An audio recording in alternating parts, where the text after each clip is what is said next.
నిరంతర ఎరుక. మేకవన్నె పులి రంగు వేసుకున్న నక్కలు నీ దగ్గరికి వస్తూ ఉంటారు. తస్మాత్ జాగ్రత్త. మనసుతో ఆడతారు, మోసం చేస్తారు.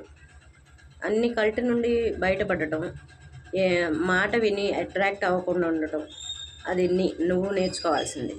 వాళ్ళ లక్ష్యం ఏంటో చూడు. ఇంట్లో ఎలా ఉంటారో బయట ఎలా ఉంటారో చూడు, గమనించు. ఇప్పుడు ఫ్రీ అవుతున్నావో లేకపోతే ఇరుక్కుపోతున్నావో చూసుకో.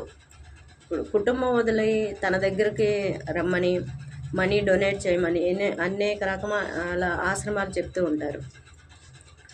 అది నీ మనసుకు నువ్వు ఆలోచించుకొని అది ఎంతవరకు కరెక్ట్, వాళ్ళు ఏది పట్టుకుంటున్నారు, నిన్ను ఏది పట్టుకోమంటున్నారు అనేది నీ విచక్షణతో ఆలోచించు. ప్రతి మనసు ఒక గ్రంథం. మత గ్రంథం అంటే అదే, మనసే మత గ్రంథం. బంధ విముక్తి అంటే అదే. గురువు నుండి కూడా విముక్తి అయ్యేదే అసలైన జ్ఞానం. అంటే ఆఖరికి గురువే మిగిలిపోయి గురువు నుండి కూడా ఎన్లైట్మెంట్ అవ్వకుండా మిగిలిపోతున్నారు. అసలైన జ్ఞానం అంటే ఉన్న చోటనే హాయిగా ఉండటం. నువ్వు ఎక్కడున్నావో అదే శక్తి క్షేత్రం. ఎవరి గురించి నువ్వు ఎదురు చూడకుండా ఉంటావు. ప్రేమ అది స్వభావం, నీ స్వభావంగా మారిపోవటం, కోరిక లేకపోవటం. నీది అసలైన స్థితి ప్రేమ అని తెలుసుకోగలడు. నీ మెదడును వేరే వాళ్ళ చేతిలో పెట్టకోకుండా ఉంటాం. ఆశ్రమంలో ఏయో కోర్సులు చేరమని ఫోర్స్ చేస్తూ ఉంటారు.